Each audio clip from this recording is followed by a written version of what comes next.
기도하겠습니다. 하나님 아버지, 은혜를 감사합니다. 로마서를 통하여 우리 모두에게 계시될 믿음을 주시고 흔들리지 않는 진리의 십자가를 마음밭에 잘 세워 주시옵소서. 이 시간에도 성령의 도우심을 구합니다. 아버지께서 말씀하여 주옵소서. 예수 그리스도 이름으로 기도합니다. 아멘. 오늘 말씀은 로마서 1장 2절로 7절입니다.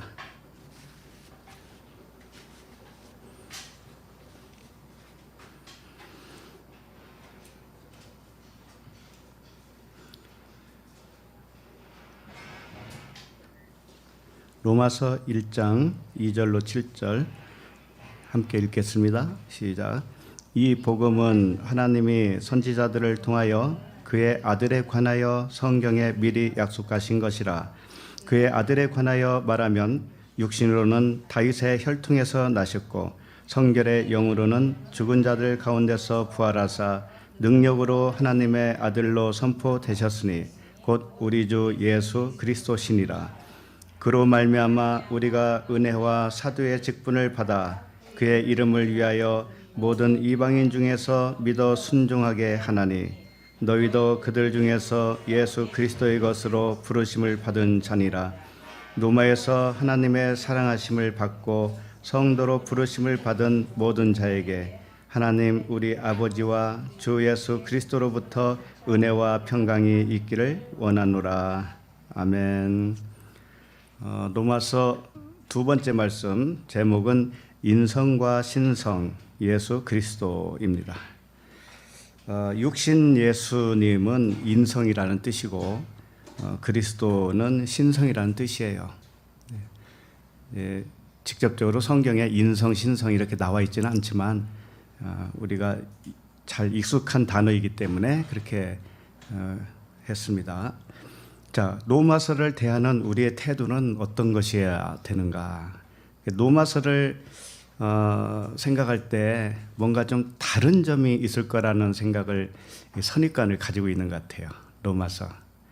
그래서 로마서가 무슨 말씀일까를 좀 자세히 알고 싶다라든지 그러는데 사실은 이 로마서를 기독교 교리를 뒷받침해주는 그런 교리책 정도로 생각하기도 쉬워요. 예를 들면 오직 믿음이라든지 이런 그 교리들이 로마서에서 나왔기 때문에. 근데 이 로마서뿐만 아니라 그 모든 서신서 있잖아요. 서신서들은 사실상 사복음서 말씀과 조금도 다르지 않아요. 이 서신서는 어떤 사건을 실질적으로 보여주는 그런 말씀이 아니고 사복음서는 어떤 사건이 전개되는 실제적인 사건들이 많이 있죠. 그래서 사실은 복음서는 말씀 육신 예수님의 그 태어나심과 또 사역하심 그리고 죽고 부활하신 그런 상황들을 영화의 그 스크린처럼 보여준 것 같다면 서신서는 뭘까요? 그러니까 영화의 스크린이 복음서라면은 그 밑에 자막이 있을 거예요. 나레이션이 있죠. 다시 설명하고 저 사건이 무슨 사건인가 이렇게 설명해주고 또 보충해주는 그런 말씀이다 이거예요. 그래서 다르지가 않아요. 복음서를 봤을 때 이해가 되지 않는 부분을 서신서에서 보충을 해줍니다. 자세히 설명을 해줘요. 그러므로 알고 보면 성경 66권이 같은 내용을 품고 있는 예수는 그리스도라고 하는 불멸의 그 복음이에요. 그 복음의 말씀으로 우리는 봐야 된다 이거죠. 그래서 로마서도 역시 예수는 그리스도라고 하는 복음의 말씀이다. 거기서 조금 더 벗어난 건 없다 이거예요. 그러니까 오늘 말씀도 사실은 이렇게 저렇게 말씀을 여러 가지로 하시지만 같은 말씀을 반복적으로 하고 우리가 변하지 않는 우리의 모습을 주님의 말씀으로 호소하고 있는 거죠. 호소하고 있는 거예요. 인성도 갖고 신성도 갖고 계신 분이 예수 그리스도신데 역시 우리도 그렇게 똑같이 부르심을 받았어요. 그러나 그분은 죄가 없으신 분이에요. 그런데 우리는 죄가 있어요. 이게 다른 점이란 말이죠. 그러면 오늘 말씀 한 절 한 절 보면서 그 깊이 있는 말씀을 묵상하도록 하겠습니다. 자, 2절 같이 읽겠습니다. 2절 시작. 복음은 하나님이 선지자들을 통하여 그의 아들에 관하여 성경에 미리 약속하신 것이라. 지난주에 살펴본 1절 말씀과 같이 바울은 하나님의 복음을 위하여 택정함을 입었다고 자기를 소개한 바 있었어요. 하나님의 복음을 위해서 택정함을 입었다. 그러므로 이 복음, 여기서 말하는 그 2절에서 말하는 이 복음은 무슨 복음이겠어요? 하나님의 복음이죠. 그렇죠? 그러나 이 복음이라고 했지만 이 단어가 호스라고 하는 단어예요. 이 관계대명사예요. 관계대명사. 그러니까 뭐 유한겔리온 이렇게 써 있지 않아요. 그냥 어느 한쪽, 저것은 이런 뜻이에요. 그러니까 1절에서 이미 하나님의 복음에 대해서 말씀을 했기 때문에 저것은 이라고 이렇게 해도 이게 하나님의 복음은 이런 뜻이죠. 그렇죠? 그런데 왜 이렇게 했을까? 호스라고 하는 관계 대명사로 이 지시 대명사예요. 그러니까 하나님의 복음이라고 하는 것을 어떤 지시를 하고 있는데 하나님의 복음이 그냥 복음이 아니다라는 것을 이 단어 속에서도 가르쳐주고 싶어서 그런 거예요. 그게 무슨 뜻인가 하면은 하나님의 복음은 이 둘이 있다면, 두 개가 있다면 그 중에 이쪽이다 이거예요. 성경은 정확합니다. 항상 둘 중에 이쪽을 말씀을 하고 있어요. 겉과 속이라면 속을 말하고 있단 말이죠. 그러니까 이 단어 하나에서도 그것을 표명하고 싶은 거죠. 그러니까 이 복음은이라는 것이 아니고 그것은 이쪽 부분은 이런 뜻이에요. 하나님의 복음은 이쪽 부분이다 이거예요. 이쪽 부분이다. 쉽게 말하면 인성과 신성으로 오늘 아예 그 제목을 붙였으니까 인성 쪽이 아니고 뭐라는 거예요? 신성의 복음이다 이런 뜻이에요. 쉽게 말하면. 그래서 하나님의 복음이란 다른 복음과 구별하는 복음을 표현해주고 있다. 다른 복음. 그러니까 사도 바울이 우리가 전한 복음 이외에 다른 복음을 전하면 저주를 받을 것이다. 이런 말씀도 한 적이 있죠. 그러니까 바로 그 얘기예요. 이게 어떤 뭐 특별한 이단의 복음을 이야기하는 게 아니에요. 그게 아니고 똑같은 복음처럼 느껴지는데 사도 바울이 말하는 복음은 진짜 복음은 겉에 안에 있는 것이다. 겉부분 안에 있는 그 복음을 진짜 복음이라고 하는 것이다. 이거예요. 그러니까 예수는 그리스도라고 하는 말씀이 거기에요. 거기 답이에요. 예수라고 하는 겉에 부분에 있는데 그 속에 있는 그리스도의 복음. 이것이 진짜 복음이다. 그것을 항상 말씀하고 계시는 거죠. 그래서 2절을 보면은 이 복음은 하나님이 선지자들을 통하여 그의 아들에 관하여 성경에 미리 약속하신 것이다. 자, 이 복음은 그러니까 첫째 것과 두 번째 것이 있는데 첫 번째는 예수죠. 두 번째는 그리스도인데 이 첫 번째 것과 두 번째 것이 있는데 그것이 무엇이냐라는 것을 여기서 표현하고 싶은 거예요. 다시 말하면 이 복음은 하나님이 선지자들을 통하여 이렇게 돼 있죠. 그러니까 선지자들을 통하여 성경에 기록한 말씀이 있죠. 이게 성경 말씀이잖아요. 구약으로 말하면 모세오경과 선지자 시편이죠. 자, 이게 뭔가 하면은 이게 첫 번째 거예요. 이 글 자체는 첫 번째 거라는 거예요. 글 자체는. 자, 그런데 그 글이 표명한 것이 뭔가 하면은 미리 약속이다라는 거예요. 이게 언약이라는 뜻이거든요. 미리 약속했다. 그런데 그 약속의 내용은 뭐냐면 아들이다. 아들에 관한 것이다. 이런 거예요. 자, 그러니까 이 말씀 한 절 속에서 무엇을 말하고 있는가 하면 겉과 속을 동시에 말하고 있어요. 2절 한 절 속에서 겉이 뭐냐면 선지자를 통하여 기록한 성경이고 내용이 뭐냐면 속에 있는 내용이 뭐냐면 언약이라는 뜻이에요. 약속이라는 뜻이에요. 물론 약속에 대한 내용은 아들이지만 일단 2절 속에서는 아들이라는 얘기는 없잖아요. 그러죠? 아들에 관하여라고 했는데 아들이라는 글자가 아니에요. 이게 잘못됐어요. 아들이라는 게 아니고 아우토스예요. 그러니까는 복음, 하나님의 복음이라는 뜻이에요. 그게 하나님의 복음을 성경에 미리 약속했다 이렇게 봐야 돼요. 자, 3절에서는 아들이라는 말이 나와요. 아들은 히오스라고 하는데 2절에서는 아들이 아니에요. 그러니까 아우토스 그거이라는 뜻이거든요. 이미 앞에서 말한 어떤 그게 뭔가 하면 하나님의 복음이잖아요. 그러니까 성경을 통해서 성경에 미리 기록한 것, 선지자들을 통하여 기록한 것, 모세와 선지자의 글과 시편, 누가복음에서 우리 이미 봤죠. 모세의 글과 모세의 율법과 선지자의 글과 시편, 이 모든 것들이 풀어서 해석을 해 주시니까 보이던 예수님은 온데간데 없어졌잖아요. 그러니까 이 모세의 글, 선지자의 글, 이런 성경 말씀이 뭔가 하면은 예수라는 뜻이에요. 글 자체는 예수예요. 그런데 거기서 그리스도를 발견하면은 예수는 눈에 보이지 않고 그리스도만 발견하는 거죠.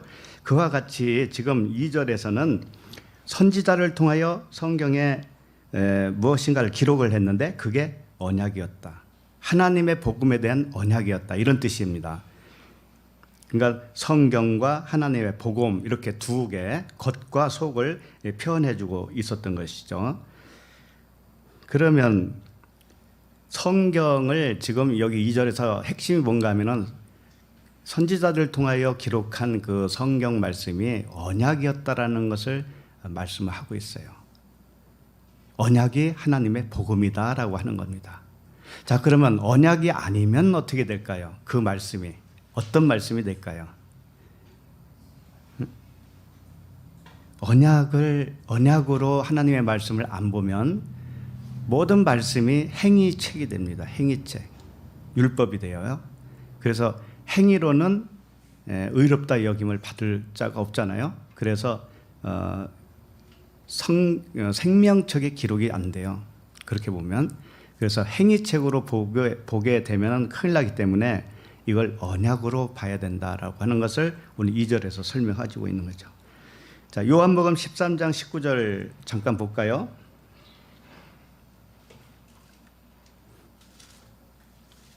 요한복음 13장 19절.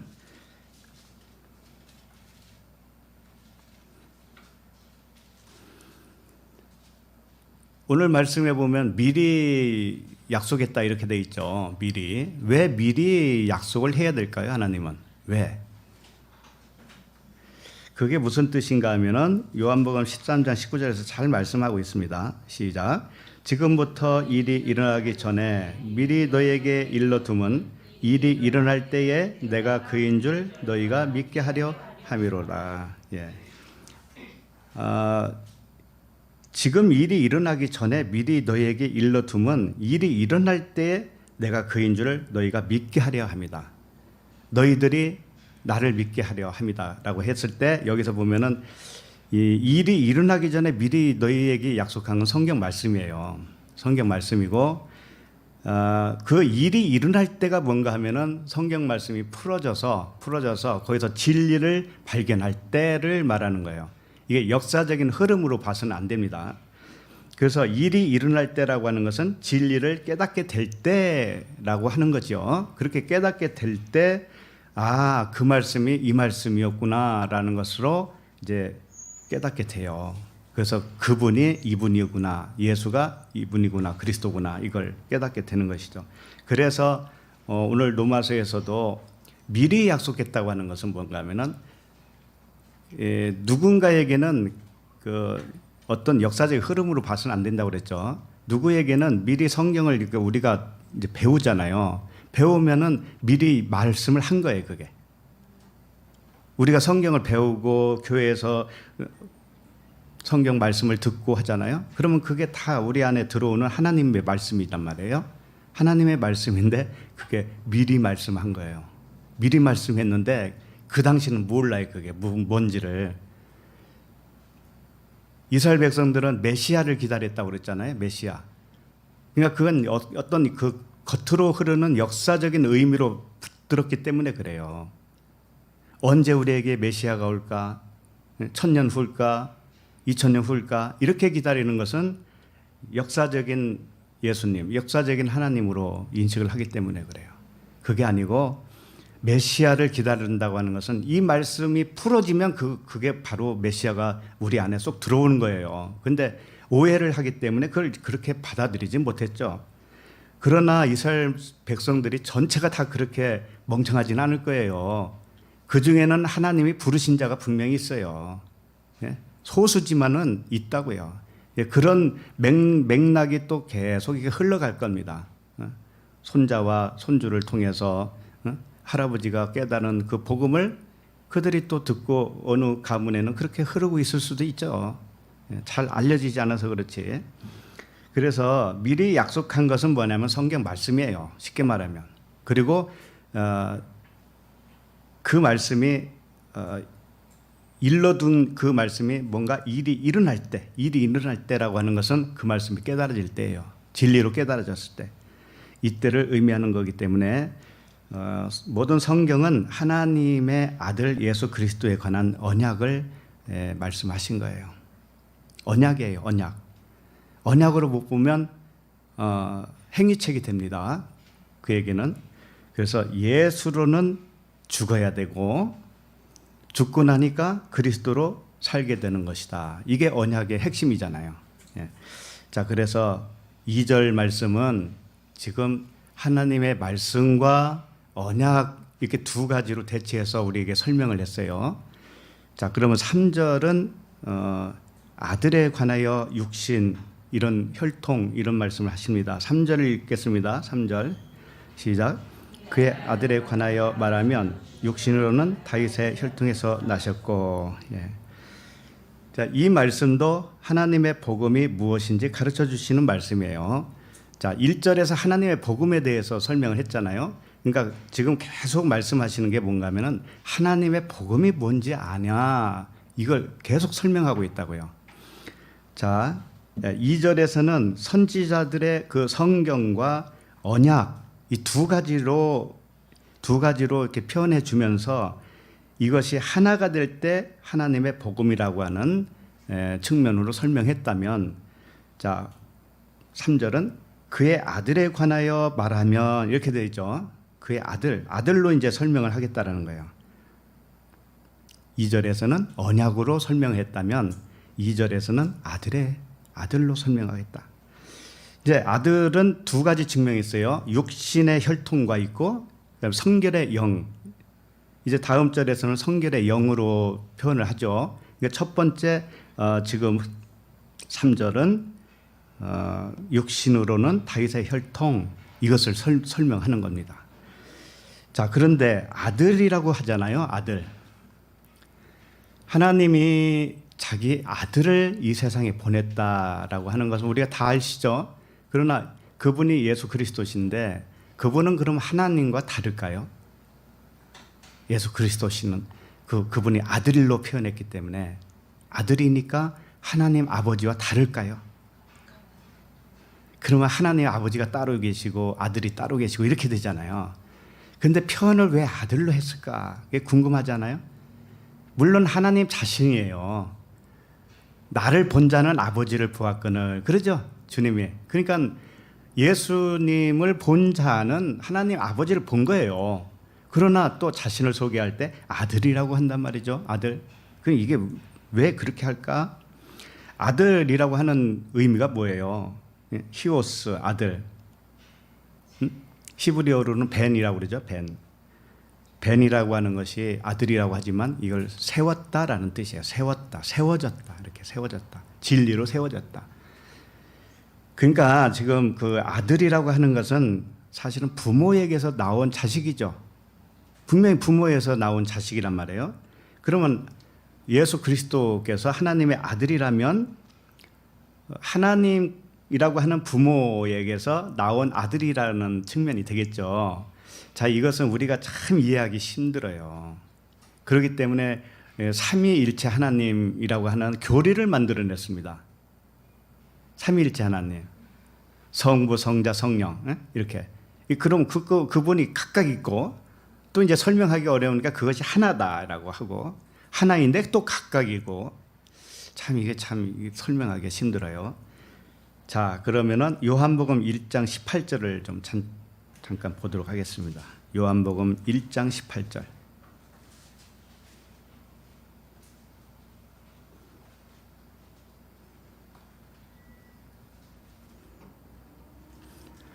자, 시작. 본래 하나님을 본 사람이 없으되 아버지 품속에 있는 독생하신 하나님이 나타내셨느니라. 본래 하나님을 본 사람이 없다고 그러죠. 하나님은 보이도록 계신 분이 아니에요. 자, 그런데 그 아버지 품속에 있는 독생자가 있었다. 독생자가 하나님이라는 거예요. 또 독생하신 하나님이라고 그러죠. 그러니까 독생자는 아들로 표현하고 있지만 그 아들도 하나님이죠. 똑같다는 거죠. 그런데 아들이라고 할 때는 왜 아들인가 하면은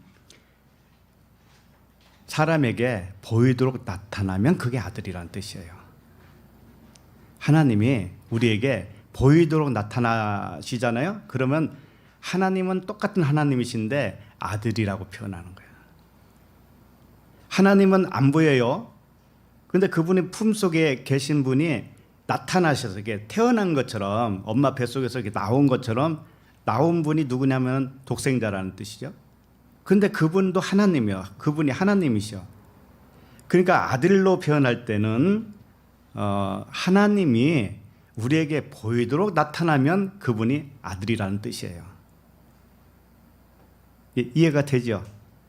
네, 똑같은 하나님이 우리에게 보이도록 나타나면 그분을 아들이라고 이렇게 표현을 하는 거라고요. 그러니까 아들이나 아버지나 사실은 같아요, 틀려요? 같아요. 한 분이세요.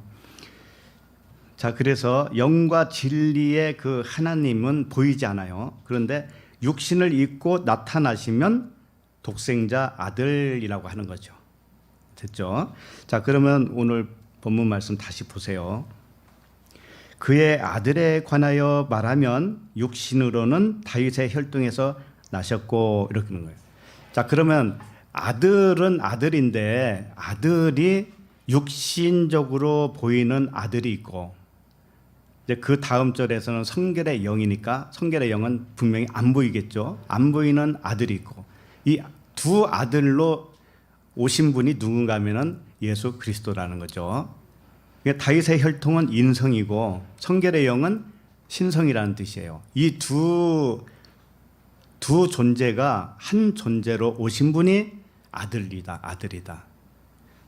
그런 뜻이에요. 그래서 아들도 둘로 표현하면 육신의 아들, 영의 아들 뭐 이렇게 표현할 수도 있겠죠.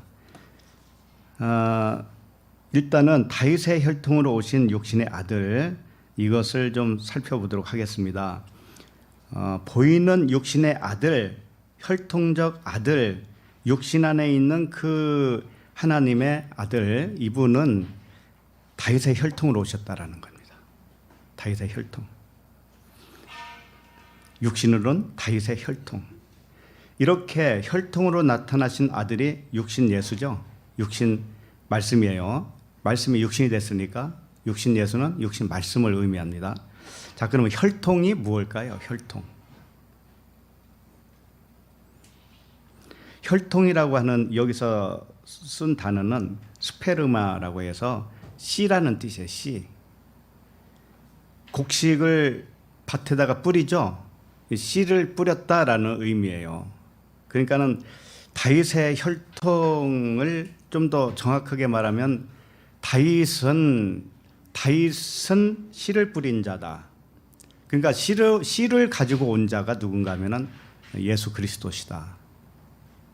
다윗도 씨고 예수도 씨다라는 거예요. 자, 그러면 이게 무슨 뜻이냐면 여러분 밭에다가 씨를 뿌려야 열매가 이제 거둘 수 있는 그 식물이 자라고 그러잖아요. 그러니까 씨는 반드시 첫 번째 거잖아요. 첫 번째 거. 그러나 씨가 그대로 있으면 돼요, 안 돼요? 안 되죠. 그래서 이 성경에 보면 겨자씨 뭐 그런 비유, 밭에 곡식을 뿌리는 비유, 이런 비유들이 많이 나타나죠. 그렇게 해서 씨를 뿌리면 나중에 그 줄기가 자라고 거기서 열매가 열리죠. 그래서 그 열매를 추수해서 알곡은 어디에다 넣어요? 곡간에 이렇게 집어넣잖아요. 그와 같이 혈통이라고 하는 것은 씨라는 뜻이에요. 씨는 첫 번째 거라는 뜻이고, 씨는 반드시 죽어야 돼요. 반드시 죽어야 할 것이란 말이죠. 그래서 요한복음 12장 24절에 보면 유명한 말씀이니까 제가 읽어드릴게요.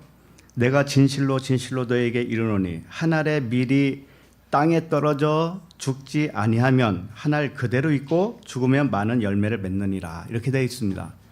그러니까 땅에 떨어져 죽어야 할 한 알의 밀이 누군가 하면 예수님이시죠. 육신이란 말이죠. 다윗의 혈통이라는 뜻이에요. 그러니까 육신으로 말하면 이렇게 해서 시작을 했잖아요. 그러니까 육신은 반드시 땅에 떨어져서 죽어야, 거기서 한 알 그대로 있으면 안 되니까 거기서 죽어야 많은 열매를 맺을 수 있다. 그 많은 열매가 뭔가 하면은 그리스도잖아요. 진리잖아요. 그렇죠? 그리고 진리의 자녀들이죠. 예. 그러니까 지금 로마서에서 말씀하시는 그 혈통으로 나타나신 아들은 반드시 땅에 떨어져 죽어야 많은 열매를 맺을 수 있는 육신에 속한 말씀이에요. 선지자의 글이에요. 모세의 율법이에요. 이건 첫 번째 것이란 말이죠. 자, 그럼 우리들은 어떨까요? 우리들도 주님과 똑같이 부르심을 받았어요. 우리도 두 가지, 다윗의 혈통, 그 다음에 성결의 영, 이렇게 두 가지로, 육과 영, 이렇게 우리 두 가지로 이렇게 주님이 부르셨다고요. 자, 그러면 반드시 죽어야 할 게 뭐예요? 육이죠. 육이라고 하는 것은 살덩어리를 말하는 게 아닙니다. 육의 생각을 말하는 거예요. 세상으로부터 온 육신의 생각, 이게 육이에요. 그리고 율법으로부터 온 생각 있죠? 이게 육이에요. 그것은 다르게 말하면 법이라고도 해요. 율법이라고도 해요. 이것은 반드시 깨져야 된다라는 거예요. 깨지고 사랑으로 이것이 완성이 되어야 된다는 의미죠. 진리로 완성이 되어야 된다는 의미예요. 그래서 주님은 철저하게 육신의 계보를 따라서 옵니다. 육신의 계보를 따라서 정확하게 오셔요. 그렇게 한 이유는 뭘까요? 자, 마태복음 1장 1절에 보면 아브라함과 다윗의 자손 예수 그리스도의 계보라 그랬어요. 아브라함과 다윗의 자손 예수 그리스도의 계보. 그러니까 육신으로 말하면 아브라함과 다윗의 계보를 따라서 오신 분이 육신 예수예요. 예수 그리스도시예요. 그런데 왜 이렇게 했을까요? 어차피 육신이 죽어주시는 분인데 왜 갑자기 이렇게 정확하게 육신의 계보를 따라서 오셔야만 하느냐 이거죠. 여기에도 이런 똑같은 그 진리의 말씀인데 뭔가 하면은 육신의 말씀이 풀어지면 그게 진리가 된다고 그랬죠. 자, 그러니까 아브라함과 다윗의 자손으로 오신 그분은 일단은 육으로 보면은 정확하게 아브라함과 다윗의 자손으로 오셨죠. 이것을 일단 보면은 약속이에요, 약속이 아니에요? 약속이죠. 미리 말씀하신 대로 이루어졌잖아요. 예, 겉의 말씀으로도 그렇게 약속이 이루어졌습니다. 그런데 이것은 혈통이에요, 분명히. 약속이 이루어졌지만 그건 혈통이란 말이죠. 이것을 진리 차원에서 이제 봐야 된다는 거예요. 그럼 진리 차원으로 보면 뭐예요? 혈통은 깨져야 되는 것이죠. 그럼 무엇만 남았냐면 언약만 남는 거예요, 언약만. 하나님이 언약으로 오신 분을 설명하기 위해서 아브라함과 다윗의 자손으로 정확하게 오게 하셨어요. 그런데 그 이면의 진짜 뜻은 뭔가 하면은 예수 그리스도는 율법이 아니고 언약이다라고 하는 것을 가르쳐주고 싶은 거라고요. 그래서 이사야 11장 1절에도 이새의 줄기에서 한 싹이 나며, 이새의 줄기가 뭐예요? 이새는 다윗의 아버지잖아요. 그러니까 다윗의 줄기죠, 사실은. 이 세 줄기에서 한 싹이 나며 그 뿌리에서 한 가지가 나며 결실할 것이요. 예. 그 뿌리에서 한 가지가 난다. 이 가지는 뭐냐면은 선지자의 글이에요. 겉으로 보면은 성경 66권이에요. 근데 거기에서 뭐가 난다고 하는 거예요? 결실할 것이다. 열매가 날 것이다. 알곡이 거기서 추수가 될 것이다. 그러니까 다윗의 혈통으로 오신 예수가 곧 그리스도로 계시될 때 하나님의 아들이 된다, 이런 뜻이에요. 우리도 마찬가지입니다. 이게 정확해요. 우리도 일단은 이 하나님의 말씀이 겉의 말씀이 속의 말씀으로 풀어져야 되죠. 우리 심령 속에서. 그러죠? 그러면 법이 죽고 사랑으로 완성이 됐다는 의미입니다. 자, 그러면 우리의 보는 눈, 우리의 가치관이 다를 수밖에 없죠. 예, 그것을 계속적으로 설명을 하고 있으니까 그렇게 해야 그게 참된 안식이다라고 하는 것입니다. 자, 히브리서 1장을 잠깐 보세요. 히브리서 1장 1절 2절.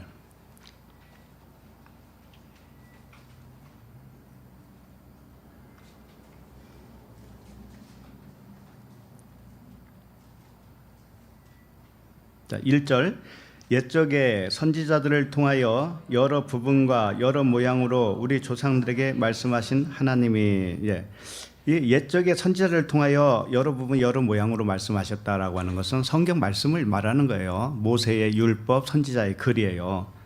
이 글을 통해서 하나님이 우리에게 말씀하시니까 말씀하셨는데, 자, 그 다음에 두 번 2절 시작. 이 모든 날 마지막에는 아들을 통하여 우리에게 말씀하셨으니 이 아들을 만유의 상속자를 세우시고 또 그로 말미암아 모든 세계를 지으셨느니라. 예. 이 선지자 글을 통해서 여러 부분 여러 모양으로 말씀하셨는데, 이 모든 날 마지막이라고 하는 것은 뭐냐면은 그 말씀이 풀어질 때예요. 그 말씀이 나에게서 그리스도 진리로 깨달아질 때, 그때가 마지막 날이에요. 마지막 날에는 아들을 통하여 우리에게 말씀하셨다. 그러니까 그 말씀을 알고 보니까 그리스도라고 하는 아들에 관한 말씀이었구나. 진리라고 하는 하나님의 아들이라고 하는 측면으로 언약으로 말씀하셨구나. 이렇게 다 알게 되죠. 그렇게 그 아들을 만유의 상속자로 세웠다고 그랬는데, 이 만유라고 하는 단어가 파스예요. 모든 것, 전체, 이런 뜻이에요. 이 파스에 대해서 한번 설명해 드렸을 거예요. 객체가 모여서 전체가 된 거예요. 여러 가지가 있는데 그걸 한 덩어리로 모으니까는 그게 모든 것이 되버렸단 말이죠. 이게 무슨 뜻이게요? 성경 말씀은 엄청나게 많은 분량의 각각입니다. 단어 하나하나가 다 다르잖아요. 각각이에요. 그런데 그걸 전체로 모았어요. 이게 모든 것이라는 거예요. 이 만유라고 표현했지만 그런 게 아니고 진리 하나를 말하는 거예요. 진리 하나. 성경 말씀이 쫙 펴져 있으면 그 죽어 있다라고 하는 거예요. 누워 있다. 허물과 죄로 죽었다라고 하는 겁니다. 이 세상도 지금 쫙 펴져 있잖아요. 이게 허물과 죄로 죽은 거예요. 자, 우리도 세상 속에서 세상 가치관으로 살고 있죠. 그럼 나도 죽어 있는 거예요. 그 상태에서 하나로 모아져요. 하나. 진리 하나로, 사랑 하나로 모아져요. 그러면 그게 아들 한 사람 아들을 말하는 것이죠. 그러면 이것이 모든 것, 아들을 모든 것을 받을 수 있는 그 상속자로 세우신 것이 되는 것이다. 그리고 그 끝에 보면은 그로 말미암아 모든 세계를 지었다고 그러죠. 이 모든 세계도 아이온이라는 단어예요. 이게 영을 지었다, 영원한 영생을 지었다, 이런 뜻이에요. 그러니까 처음에는 우리에게 세상을 주고 처음에는 글자를 줘요. 그런데 그것은 죽어 있는 거라고 표현하는 거예요. 죽어 있다. 그 죽은 자들이라는 거예요. 그게 죽은 자들을 먼저 줘요. 그런데 그것을 이제 다시 살려야 되잖아요. 살리는 것은 뭔가 하면 아들로 살리는 거예요. 그러니까 진리가 아들이잖아요. 그러니까 진리 쫙 펼쳐놓은 법이고 세상인데 이것을 진리 하나로 모아요. 그러면 그게 살아난 거란 말이에요. 자, 그렇게 되면은 그 아들은 어느 세계에서 사는 사람이 됐냐면은 아이온이다, 영생이다, 이런 뜻이에요. 이 모든 세계라고 그러니까 이 보이는 세계 이걸 말하는 게 아니에요. 우주 만물을 말하는 게 아닙니다. 영원한 하나님의 나라를 말하고 있는 거죠. 예, 그러니까 이제 무슨 말씀인지 알겠죠. 그래서 선지자들의 글이 풀어져서 그리스도라고 하는 아들로 말씀이 깨달아지잖아요. 그러면 영원한 상속을 받은 아들이 되는 거예요, 우리도. 예. 그거 이외에는 다른 거 없어요. 다른 소망을 가지지 마세요. 자, 그러면 로마서 4절을 봅니다. 4절. 자, 시작. 성결의 영으로는 죽은 자들 가운데서 부활하사 능력으로 하나님의 아들로 선포되셨으니 곧 우리 주 예수 그리스도시니라. 3절에서는 하나님의 아들을 육신의 혈통으로 설명을 했죠. 그죠? 이게 이제 씨라는 거예요. 죽어야 할 씨, 반드시 썩어져야 할 씨로 주셨다. 그게 육신적인 아들 측면이다. 그러나 이제는 진짜 아들이 있다. 진짜 아들. 그게 뭔가 하면은 4절이에요. 4절에서는 성결의 영이신 하나님의 아들로 표현하고 있는 거예요. 겉의 아들과 안의 아들이 있었는데 겉의 아들은 이 안의 아들을 위해서 썩어야 할 아들이에요. 그게 육신 예수예요. 그렇게 되니까는 그리스도라고 하는 영과 진리의 아들로 다시 부활하잖아요. 그분이 하나님이셔요. 그분이. 그리고 이 자체가 하나님의 복음이에요. 그래서 4절 보면 성결의 영으로는 이렇게 돼 있어요. 자, 성결의 영이라고 하는 의미도 성경에 자주 나와 있지 않습니다. 성결의 영. 아마 여기가 유일할 것 같아요. 성결의 영. 네, 성결의 영이라고 그랬는데 푸뉴마가 영이죠. 보통 푸뉴마. 그 다음에 성결하고 하는 뜻은 거룩하다, 구별되다 이런 뜻인데 그걸 하기오스라고 그래요. 보통 하기오스, 성결하다, 깨끗하다, 구별된다 이런 뜻을 가지고 있는 게 하기오스예요. 그래서 푸뉴마 하기오스 하면은 성령이 되는 거예요. 푸뉴마 하기오스는 성령이에요. 그런데 여기서는 단어가 좀 달라요. 푸뉴마는 똑같아요. 성결의 영 할 때 푸뉴마 영 이건 똑같아요. 그런데 성결이라고 하는 단어는 하기오시네스 이렇게 되어 있어요. 하기오스 이렇게 안 하고 하기오시네스 이렇게 되어 있어요. 그럼 왜 이렇게 되어 있는가? 이게 뜻은 그냥 성결이다, 거룩하다라고 할 수밖에 없어요. 다르게 표현하기는 참 어려워요. 그런데 왜 그냥 하기오스 이렇게 해도 되는데 하기오시네스 이렇게 했을까? 이거에 대해서 학자들도 분분합니다. 왜 이런 단어를 썼을까? 다른 곳에서는 쓰지 않는 단어를 여기서만 썼단 말이에요. 유일하게. 그러니까 이 성결의 영 하기오시네스 왜 이렇게 단어를 썼는가 하면은 이 단어는 어떠할 때 성결의 영이라고 선포할 수 있는가 하면은 반드시 죽은 자들 가운데서 부활했을 때 사용하는 거예요. 죽은 자들 가운데서 부활했다라고 하는 측면을 강조하고 있는 거예요. 그러니까 그 다음 절이 뭐예요? 다음 말씀이 성결의 영으로는 죽은 자들 가운데서 부활하사 그러죠. 그러니까 성결의 영이라고 하는 것은 죽은 자들 가운데서 부활한 영이다라는 뜻입니다. 이것을 강조한 거예요. 자, 그러면 죽은 자들 가운데서 부활했다고 했는데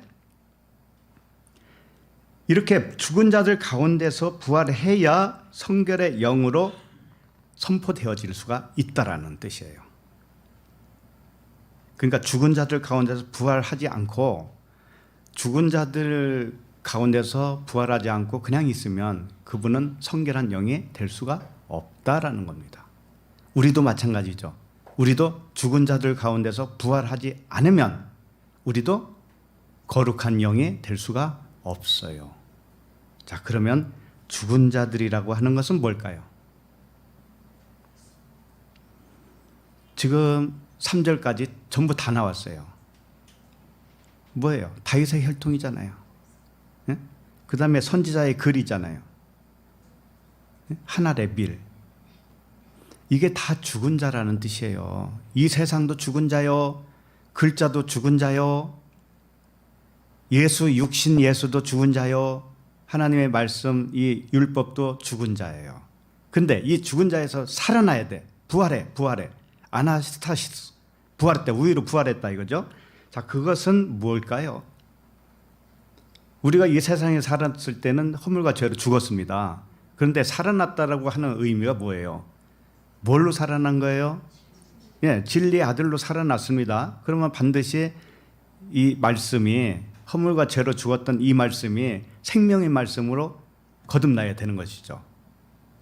그러니까 문자 말씀이 영과 진리의 말씀으로 다시 일어나야 된다고죠. 부활해야 된다는 거예요. 이랬을 때 우리들도 영원한 나라를 상속받는 하나님의 아들이 되는 것이죠. 네. 그래서 여기 계속 보시면 능력으로 하나님의 아들로 선포되셨으니 이렇게 돼 있죠. 이 선포되었다라는 게 판사가 이렇게 땅땅땅 때리면서 너는 아들이야 선포하노라 이렇게 그런 거라고만 생각하면 안 돼요. 그건 판사의 어떤 기준에 의해서 그러는 것인데 성경은 하나님의 말씀이 정확한 기준이 있어요.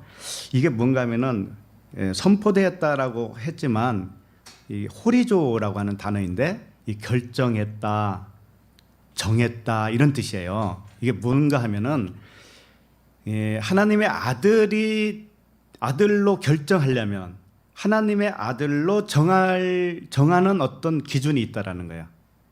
그냥 되는 게 아니라는 것이죠. 그게 뭐예요? 그 기준이 뭐예요? 죽은 자들 가운데서 살아나야 된다. 죽은 자들 가운데서 살아나야 된다. 그럼 우리들도 죽은 자 안에서 살아나야지 죽은 자와 똑같은 개념으로 살고 있으면 안 살아난 거가 되겠죠.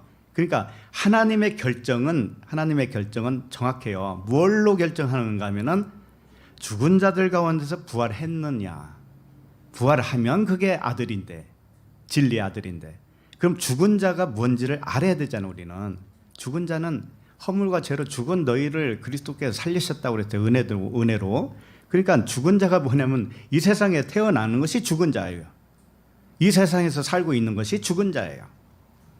성경 말씀을 배우고 율법을 배운 것이 죽은 자예요. 전부 죽은 자예요. 왜? 이것은 모형과 그림자에 불과하기 때문에. 그런데 여기서 부활한다고 하는 것은 그것을 진리로 깨달아 주는 거예요. 이제 지는 거예요. 진리를 가르쳐 주기 위해서 이렇게 왔구나. 칠판의 글씨와 같이 계속 설명을 해왔구나. 자, 그러면 우리들 생각할 게 있어요. 그럼 진리를 깨달았다는 것은 왜 이 비진리를 왜 함께 주었을까요? 성결한 영, 푸뉴마로 우리를 만들면 되지. 왜 푸뉴마가 반대편에 있는 육신을 만들었을까? 이 세상을 왜 만들었을까? 천국만 만들면 되지? 이런 생각도 들 수가 있어요. 그러나 하나님이 이건 결정이라고 그랬습니다. 하나님의 방식이에요. 이 공식을 떠나서는 누구도 하나님의 아들로 될 수가 없어요. 그 공식이 뭔가 하면은 보이는 것을 먼저 주는 게 그분의 뜻이에요. 그러나 그게 죽은 거예요. 그런데 그것은 씨의 씨. 한번 썩어져야 할 씨로 준 거예요. 성경 말씀도 마찬가지입니다. 선지자의 글, 모세의 글, 시편 이 모든 것이 하나님이 보이는 것을 준 것이고 설명용으로 주었단 말이죠. 이게 씨라는 거예요. 씨. 자, 씨는 반드시 땅에 떨어지면 썩어져야 되죠. 하늘의 미랄 그대로 있으면 안 돼요. 그러니까 모든 걸 지금 정황적으로 살펴보세요. 하나님이 한 말씀 하고 있다는 거 아셔야 되죠. 한 말씀만. 왜? 그것이 우리에게 주는 최고의 평강을 주기 위한 것이고 행복을 주기 위한 것이고 영생을 주기 위한 것이기 때문에 그것보다 귀한 것이 없다라는 거죠. 우리는 그러나 인생을 그렇게 살고 싶지 않는 거예요. 영생을 살고 싶은 것보다는 인생으로 사는 게 더 재미있거든요. 인생으로 살기를 또 원해요. 그래서 하나님은 우리에게 영생을 주기 위해서는 어떤 방식을 택하냐면은 인생을 썩게 만들어요. 인생을 썩어서 하늘의 밀이 썩어지게 해요. 그래서 여러 가지 방식이 있지만 하나님은 우리를 다룹니다. 다루는데 욥의 고난처럼 다뤄요. 욥의 고난 아시죠? 욥의 고난. 욥은 얼만큼 잘 나가다가 얼만큼 바닥으로 떨어졌는가 하면은 자기 생일을 저주합니다. 하나님을 저주한 것과도 똑같아요. 왜 나를 이렇게 태어나게 만들어서 이렇게 고생을 하게 합니까? 이렇게 하나님께 삿대질 하기까지도 내려가는 거예요. 나를 걷어가 주십시오. 내 생명을 걷어가 주십시오. 이렇게 하나님은 우리들을 그렇게 다루셔요. 최 밑바닥까지 가게 만들어요. 그래서 나에게는 의로운 게 하나도 없다라는 것을 발견하게 해요. 예? 의로운 게 없다. 의로운 게 없다라는 것을 최고로 바닥으로 내려가는 게 뭔가 하면 죽음을 선택하는 겁니다. 죽음. 그러나 죽음을 선택했을 땐 자기 의로움이에요. 그것까지도. 자살을 선택하잖아요. 그럼 그것도 자기 의예요. 그러나 하나님의 은혜로 그 자살에서 돌이키게 한다면 하나님의 은혜예요. 그러나 하나님의 은혜가 개입이 없으면 그냥 죽어요. 그 사람은. 그냥 떠내린다고요. 그러나 그 직전까지 가게 한다니까 하나님은. 왜? 너의 의로움은 없잖아. 아무리 봐도 없잖아. 그거예요. 예? 이렇게 아프면 너는 그냥 해피하려고 그러잖아. 그래서 떠나가고 싶었잖아. 이렇게 나의 본성을, 육신의 본성을 발각시키는 거야, 하나님은. 그 방법을 통해서, 욥의 고난을 통해서 우리에게 나에게는 의로운 게 하나도 없어. 역시 육이라고 하는 것은 이런 상황을 맞이하면 이렇게밖에 돌출할 방법이 없다라는 거. 그걸 적나라하게 보여준 겁니다. 그렇게 해서 막판에 가서는 하나님이 뒤집기를 해요. 막판 뒤집기를 합니다. 그 생각을 영의 생각으로 바꿔줘요. 영의 생각으로 바꿔줘요. 이게 진리를 깨닫게 하기 위한 것이었어요. 진리를 깨닫는 게 뭐예요? 나에게는 아무것도 없다라는 거 알았잖아요. 나에게는 아무 의의가 없다라는 거 알았죠? 이게 진리라는 거예요. 하나님은 보이는 걸 왜 미리 줬느냐면 보이는 건 아니야 라는 것을 알려주려고 준 거예요. 아이들에게 장난감을 주고 왜 장난감을 줬어요? 진짜 차를 줄 수가 없잖아요. 그러니까 이건 가짜야 라는 것을 가르쳐야 되잖아요. 그래서 진짜 자동차를 봤을 때 애가 좋아할 거 아니겠어요? 그와 같이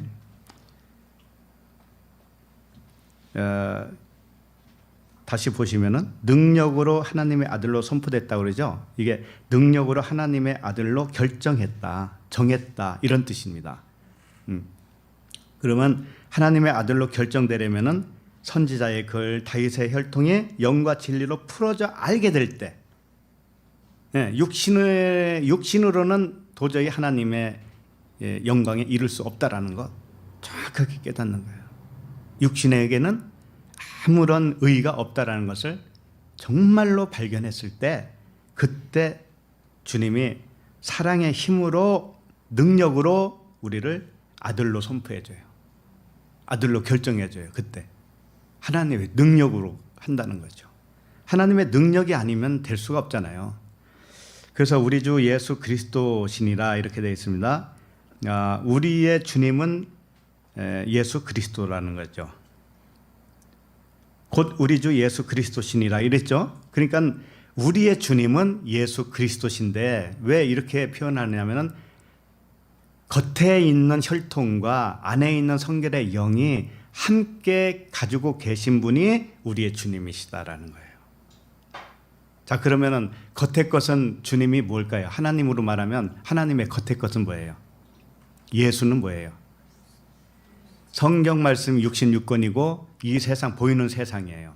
그리고 그들의 자녀들이 육신의 생각을 가지고 살고 있는 그들이 전부 다 예수라는 뜻이에요. 예수. 전부 다. 그러니까 주님은 어떤 주님이냐면은 겉의 것으로 보여주는 주님이시고 그것을 찢어서 없어지게 만들고 진리를 가르쳐주는 그 주님이시라는 거예요. 주님은 그냥 주님이 아니시라는 거죠. 그러니까 우리가 모를 때는 어떤 일이 있을 때 하나님 이 일이 좀 지나가고 좀 평강을 주세요. 화평 좀 주세요. 이것만 우리는 구하죠.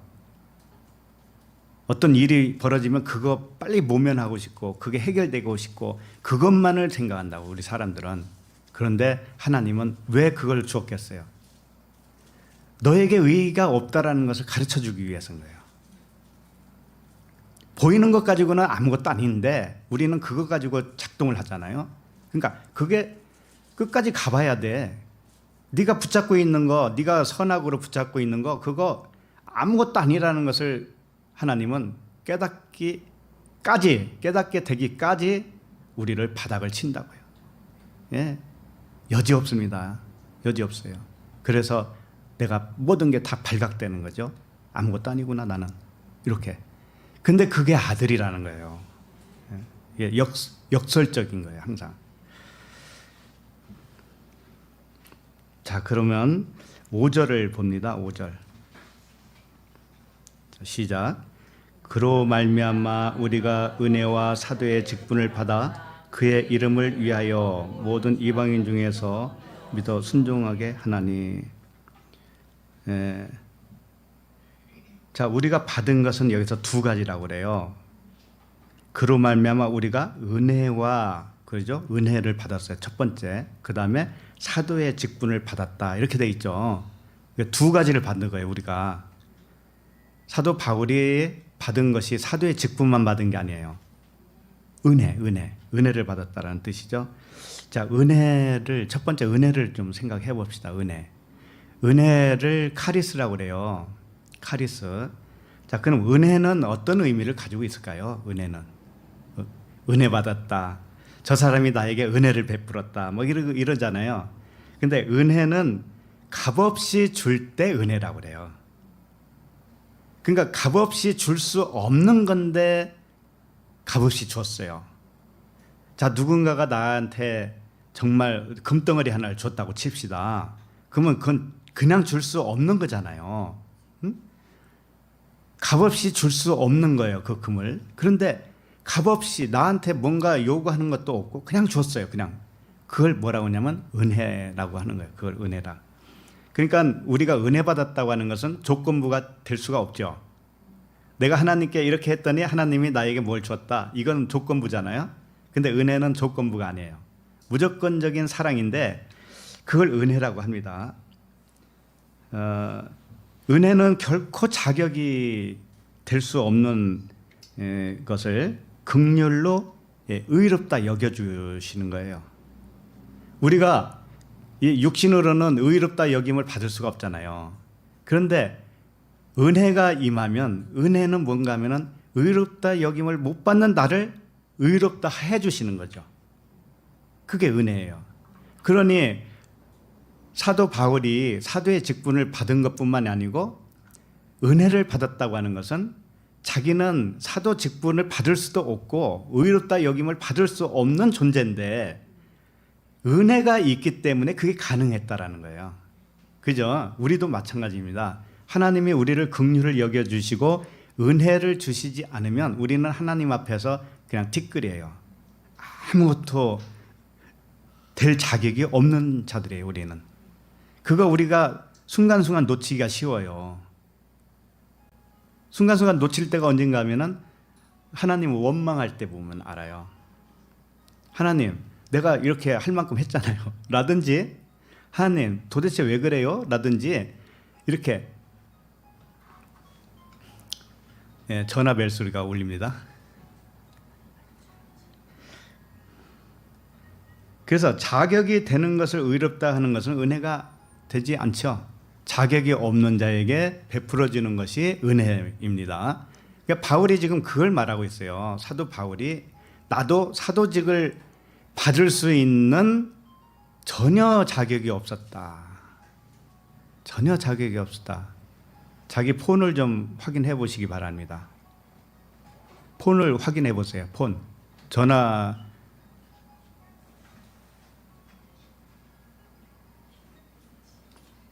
네, 확인되셨어요? 네, 감사합니다. 워낙 집중을 하다 보니까 벨소리를 못 들을 정도예요. 정말 은혜가 있습니다. 그러니까 사도 바울조차도 이 은혜, 자격이 없는 자기를 자격을 부여해 주는 그 은혜, 긍휼, 이것이 없으면 자기는 사도가 될 수가 없는 거예요. 저는 안 그러겠습니까? 저도 은혜 받을 자격이 없고요. 여기서 말씀 전할 자격이 없어요, 사실은. 그럼에도 불구하고 하나님이 은혜를 주셨기 때문에 그 은혜로 인해서 하는 거예요. 예. 그러니까 첫 번째가 은혜가 없으면 안 되겠죠. 자, 로마서 11장 6절 말씀을 좀 잠깐 보도록 하겠습니다. 로마서 11장 6절.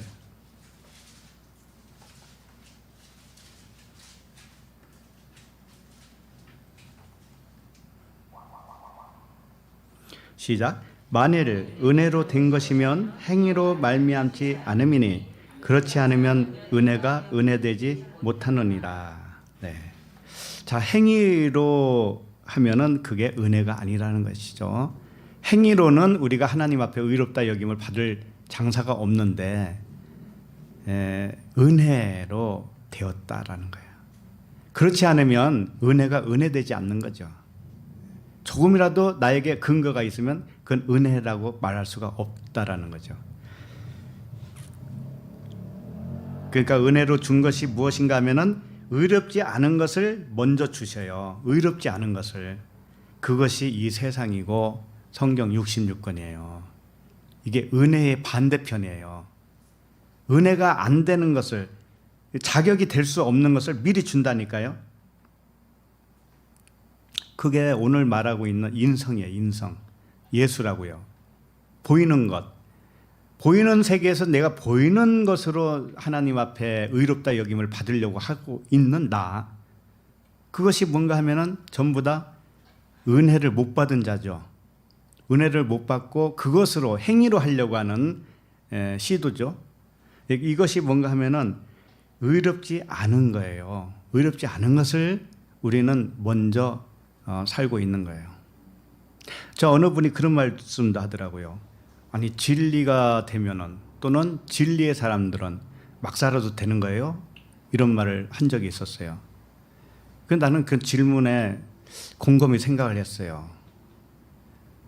그래서 이런 답변을 드리고 싶더라고요. 그러면 당신은 지금까지 막 살지 않았어요? 이렇게. 지금까지 산 게 뭐예요? 어떻게 산 거예요? 막 산 거예요.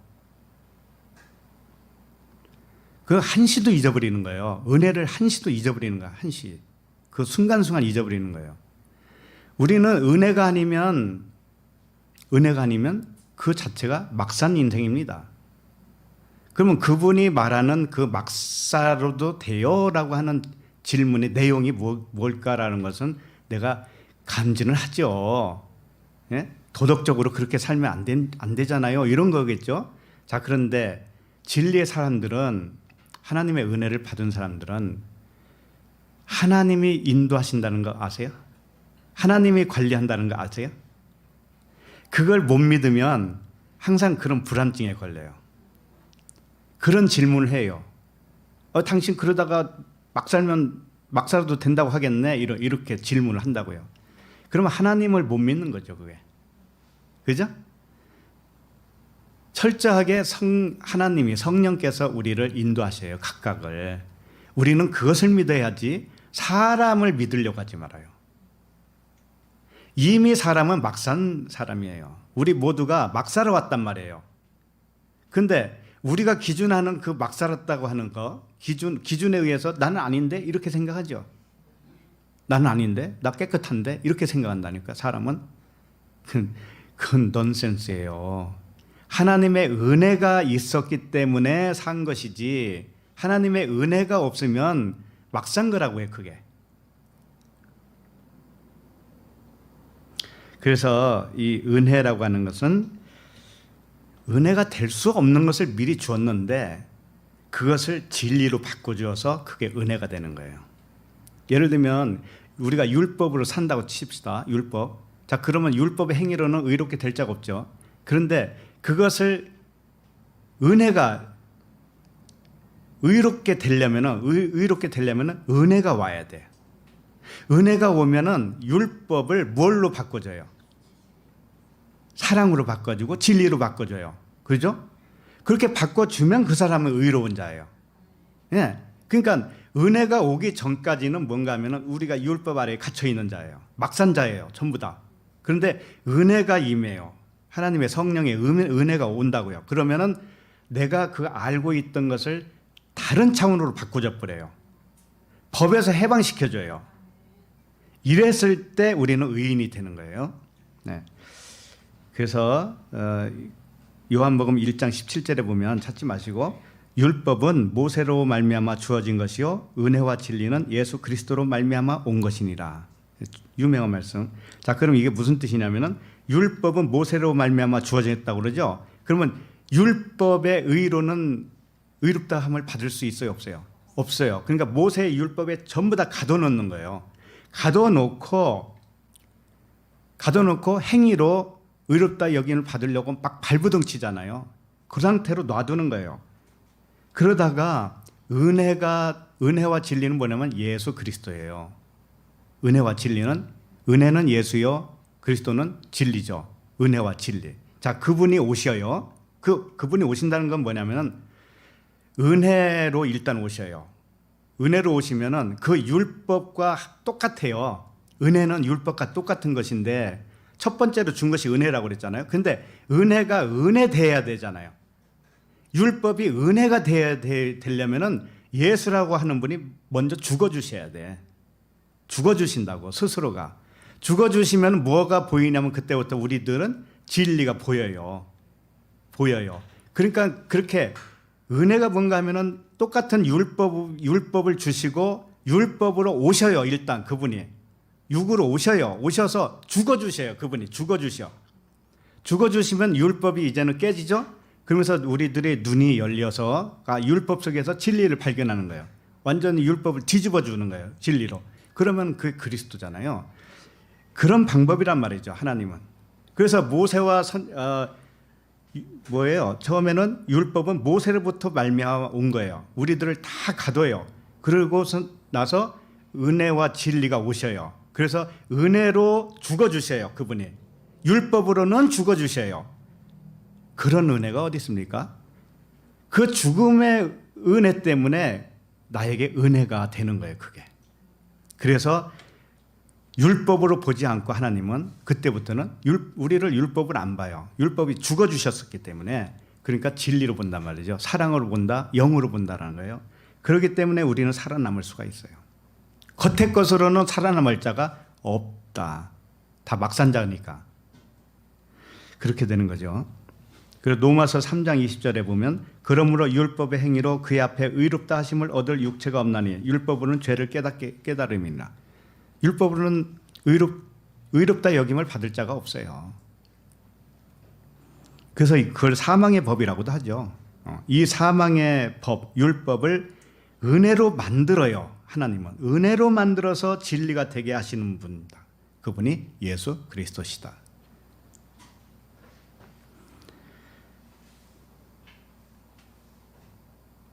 그래서 하나님의 은혜를 받고 보면 그 육신의 법을 주신 목적을 알게 돼요. 하나님의 은혜를 받고 보면은 나에게 육신의 생각 기준으로 세상적인 기준으로 살다가 하나님이 이제 은혜를 주잖아요. 은혜를 줘요. 그러면 지금까지의 그 모든 것도 하나님이 쓰임을 통해서 쓰려고 그걸 주셨구나라는 걸 알아요. 우리가 과거의 일들은 주마등처럼 이렇게 지나가기도 하잖아요. 그러나 그것이 하나님 앞에서는 전부 다 선한 재료로 사용하는 거예요. 우리는 그런 눈을 못 보면은 그 겉으로 보이는 것만 정죄하게 돼 있어요. 그러니까 이런 말이 있죠. 똥 묻은 개가 못 묻은 게 나무란다. 우리는 그럴 자격이 없는 사람입니다. 은혜가 아니면 한시도 우리는 의롭다 여김을 받을 수 없는 거예요. 그 은혜가 그만큼 중요한 거예요. 은혜가. 그래서 이 사망의 법이 생명의 법으로 전환이 돼요. 은혜가 임하면은. 이게 얼마나 정말 큰 복입니까? 그죠? 그래서 우리들은 은혜로만 되었기 때문에 자랑할 것이 있어요, 없어요? 없어요. 그래서 고린도후서 11장 29절에 보면 내가 부득불 자랑할진대 내가 약한 것을 자랑하리라. 바울은 자랑을 하기는 하는데 자기의 약한 걸 자랑하는 거예요. 그래야 은혜가 되는 거니까. 모든 것이 은혜로 됐다라는 것을 인정하는 거죠. 믿는 거예요. 예. 그래서 에베소서 2장 8절에도 너희는 그 은혜에 의하여 믿음으로 말미암아 구원을 받았으니 이것은 너희에게서 난 것이 아니요 하나님의 선물이라. 예, 은혜, 카리스는 선물이란 뜻이에요. 선물이에요. 우리는 선물 받을 자격이 없는데 하나님이 선물을 주셨어요. 구원의 선물을 주셨어요. 자, 그러면 5절을 다시 보세요. 5절을 보시면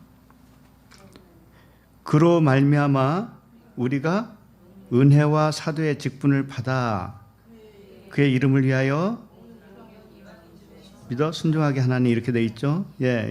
그로 말미암아 우리가 은혜와 사도의 직분을 받았다. 그로 말미암아 예수 그리스도의 은혜로 말미암아 은혜도 받고 은혜를 받고 보니 사도의 직분도 가능했더라는 거죠. 그래서 이게 두 가지예요. 그래서 받았다, 직분을 받았다라고 하는 단어가 람바노예요. 받았는데 이게 참 재미있어요. 성경은 빈틈이 없어요. 받았는데 복수로 쓰여 있어요. 복수로. 한 가지만 받은 게 아니고 두 가지 이상 받았다는 거죠. 그럼 지금 바로 설명했잖아요. 몇 가지를 받은 거예요? 두 가지. 은혜와 사도의 직분. 그러니까 받긴 받았는데 단수로 쓸 때도 많이 있어요. 받는다고 하는 단어가. 근데 복수로 썼어요. 두 가지를 받는다 이거예요. 은혜와 사도의 직분. 우리도 마찬가지예요. 하나님께 뭘 받아요? 은혜와 직분을 받아요. 은혜와 직분. 직분은 아들이라고 하는 직분이에요. 사실은. 그죠? 예. 은혜를 받아야 되는 거예요. 은혜가 없으면 안 돼. 은혜를 받고 또 직분도 아들의 직분을 받는 거예요. 두 가지를 받는다 이거죠. 이것이 예수 그리스도라고 하는 의미예요. 예. 그래서 은혜와 사도의 직분 이 두 가지를 동시에 받았다. 예. 은혜는 인성을 의미해요. 인성. 그리고 사도의 직분은 신성을 의미하는 거예요. 사도가 은혜를 받았다고 하는 것은 뭐냐면 인성으로 이제는 안 하게 해주시는 거예요. 인성도 신성으로 바꿔주시고 그 다음에 사도의 직분이 뭐예요? 복음을 전하는 직분이니까 뭘 전해야 되겠습니까? 진리만을 전해야 되죠. 진리의 복음만을 전해야 되죠. 그러니까 이 은혜와 사도의 직분 이것도 사실은 예수 그리스도라고 하는 것과 이게 대치돼요. 똑같아. 그 다음에 그의 이름을 위하여 그의 이름은 누구냐면 예수 그리스도셔요. 예수 그리스도신데 예수는 죽은 육신의 혈통, 그죠? 죽은 육신의 혈통에서 그리스도는 뭐예요? 거기서 부활해서 하나님의 아들로 선포된 이름이죠. 그러니까 예수 그리스도 하면은 예수는 은혜요, 그리스도는 진리고, 예수는 육신의 혈통이고, 그리스도는 성결의 영이에요. 그러나 예수는 은혜라고 했죠. 은혜와 진리라고 그랬죠. 은혜와 진리가 이제 하나가 되어진다고 하는 것은 은혜가 될 수 없는 육신이 원래는 은혜가 될 수 없어요. 육신을 은혜로 만드니까 은혜로 뭘 만들었어요? 진리로 만든 거예요. 진리로. 그러니까 우리도 율법, 이 세상, 육신의 생각 이것을 그게 은혜인데 은혜를 은혜되게 해야 되거든요. 그러니까 하나님의 은혜가 임해서 그것을 뭘로 만드느냐면 그걸 진리로 만들어요. 그래서 진리 하나로 되는 거예요. 결국은. 그래서 그렇게 하는 이유는 모든 이방인 중에서 믿어 순종하게 하나니 이렇게 되어 있죠. 예. 순종하기 위해서 그렇게 하셨다. 순종이 뭡니까? 오늘 말씀의 맥락으로 봤을 때 순종이라는 건 뭐냐면은 선지자의 글 이것을 하나님의 아들 그 성결한 영으로 믿는 것을 순종이라고 그래요. 그러니까 선지자 모세 이 성경 66권 있죠? 이것을 언약으로 믿는 것이 순종이고 이것을 아들에 관한 것으로 믿는 것이 순종이다라는 거죠. 진리로 믿는 것이 순종이에요. 율법 그대로 남아 있으면 그 사람은 순종 못한 거죠. 예, 다 그런 말씀입니다. 자, 그러면 오늘 말씀 6절을 읽겠습니다. 6절 시작. 너희도 그들 중에서 예수 그리스도의 것으로 부르심을 받은 자니라. 네. 부르심을 받은 자다라고 하는 것도 복수로 쓰여 있어요. 물론 뭐 여러 사람이 부르심을 받았으니까 그렇게 해야겠지 그런 게 아니고 우리도 똑같이 두 가지로 부르심을 받았다 이거예요. 뭔가 하면은 육신의 혈통과 성결의 영으로 두 가지, 육과 영으로 이렇게 부르심을 받았어요. 예수 그리스도와 똑같은 모양으로 우리도 부르심을 그렇게 받았다라는 거예요. 자, 그 다음에 너희도 그들 중에서 예수 그리스도의 것으로 부르심을 받은 자니라 그랬는데 우리들을 어떤 모습으로 부르시는가 하면은 예수 그리스도의 것으로예요. 예수 그리스도의 것, 소유격으로 되어 있으니까 우리는 예수 그리스도의 소유로 부르심을 받았다 이거죠. 근데 그걸 몇 가지로 받아요? 두 가지로. 그러니까 예수 그리스도 두 가지잖아요. 예수와 그리스도, 육과 영이죠. 그와 똑같이 우리도 육과 영으로 부르심을 받았다 이런 겁니다.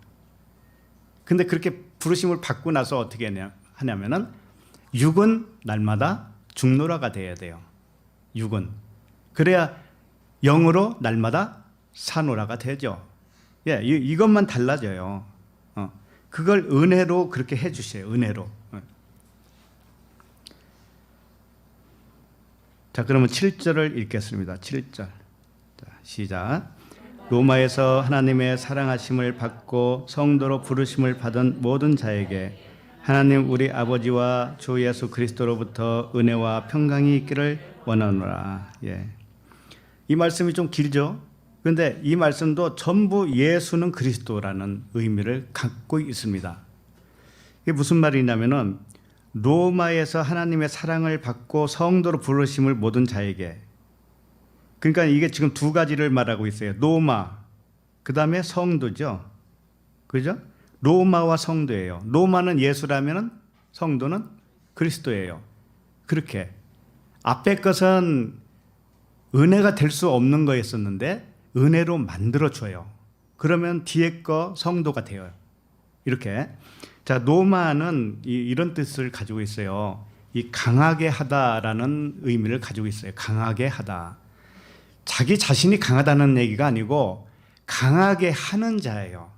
그게 예수잖아요. 강한 자는 누구냐면 그리스도예요. 그러니까 그리스도를 깨닫게 하는 자가 예수죠. 그와 같이 로마에서 성도가 나왔잖아요. 성도. 그러니까 성도가 강한 자거든요. 그러니까 로마는 성도를 만들어내기 위해서 있는 존재인데 이것을 하나님이 은혜를 주면은 로마가 성도와 똑같이 되는 거죠. 은혜를 주면은 그와 같은 거예요. 그래서 로마라고 하는 이 단어 속에는 작별이라는 의미가 있어요. 작별. 그 다음에 안녕히 계세요라고 하는 그런 의미를 가지고 있어요. 로마가. 자, 이게 무슨 뜻이냐면은 작별은 뭐냐면은 육이잖아요. 육이 영으로 변하면은 작별이죠. 그러니까 사도 바울이 로마로 마지막으로 가잖아요. 로마로 가서 거기서 이제 순교당하죠. 그러니까 작별을 하는 곳이에요. 로마는. 그러니까 로마는 마지막 우리 목숨줄과 똑같은 거예요. 목숨줄을 육으로 가지고 있는데 그것이 이제 작별이 되는 곳, 로마는. 그래서 마지막 천국으로 들어가는 관문이죠. 그래서 로마는 강하게 만들어주는 마지막이에요. 마지막이고 작별을 하게 하는 거예요. 육으로는 작별을 시켜요. 마지막 그 의미를 가지고 있어요. 로마가. 그러니까는 로마에서 하나님의 사랑을 받고 성도로 부르심을 받은 모든 자, 성도.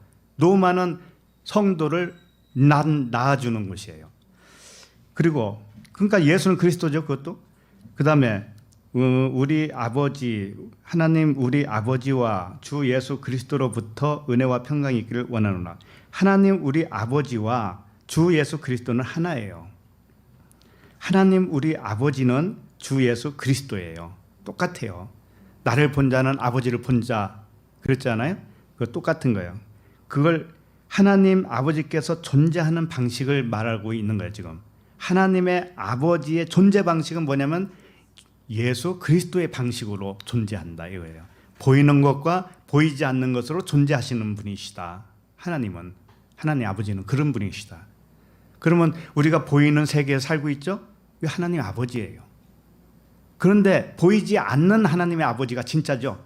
예, 그 하나님 아버지, 보이지 않는 하나님 아버지를 보려면 어떻게 되냐면 보이는 것이 아니다라는 걸 깨달아야 돼. 보이는 것은 가짜구나라는 것을 깨달아야 돼. 그랬을 때 진짜를 본 거예요. 네. 그러기 위해서 보이는 걸 주는 거예요. 모형이구나, 이것은 표적이구나, 이렇게.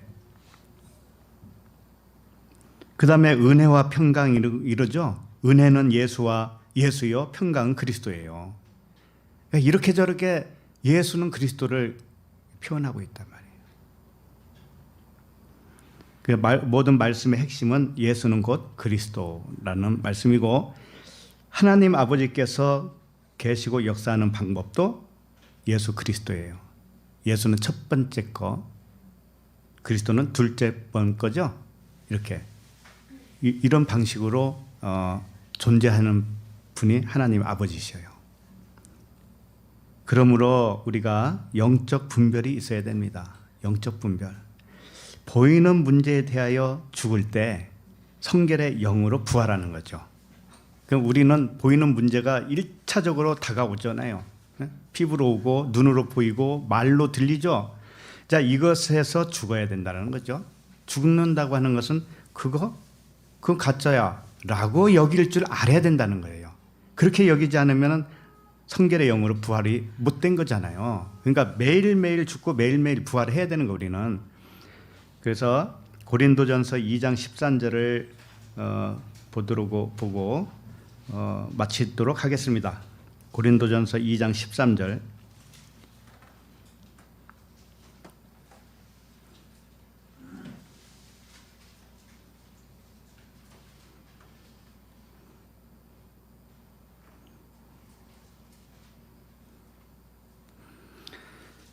고린도전서 2장 13절 시작. 우리가 이것을 말하거니와 사람의 지혜가 가르친 말로 아니하고 오직 성령께서 가르치신 것으로 하니 영적인 일은 영적인 것으로 분별하느니라. 네. 하나님의 부르심을 받은 우리는 겉과 속으로 같이 부르심을 받았죠. 그러나 겉의 것은 안의 것에 대해서 가르쳐 주려고 하는 거죠. 근데 그것은 은혜가 와야 가능한 거예요. 은혜가 오면 은혜가 되지 않는 것이 이제 은혜가 돼버려요. 자, 이렇게 하면은 사람의 지혜가 가르친 말로 아니하게 되어요. 사람의 지혜로 가르친 것은 뭐예요? 문자대로 하는 거죠. 보이는 대로 하는 것이고 세상적으로 하는 거예요. 자, 그런데 오직 성령께서 가르치신 것으로 한다라는 거죠. 이런 사람은 영적인 일은 영적인 것으로 분별한다. 우리가 모두 이렇게 영적인 것으로 분별하면서 살아가는 우리 모든 성도가 되기를 원합니다. 네, 기도하겠습니다. 하나님 아버지, 이 시간에도 우리 주 예수 그리스도의 인성과 신성을 가르쳐 주시니 감사합니다. 그리스도께서 육으로는 다윗의 혈통에서 오셨고 성결한 영으로는 죽은 자 가운데서 부활하신 하나님의 아들로 결정하신 것 같이 우리들도 동일한 내용으로 부르시고 성결한 영으로 완성하시는 아버지께 감사를 드립니다. 날마다 땅에 떨어진 한 알의 밀은 썩어지게 하시고 새로운 싹이 나서 많은 열매를 맺을 수 있도록 허락하여 주시옵소서. 예수 그리스도 이름으로 기도합니다. 아멘.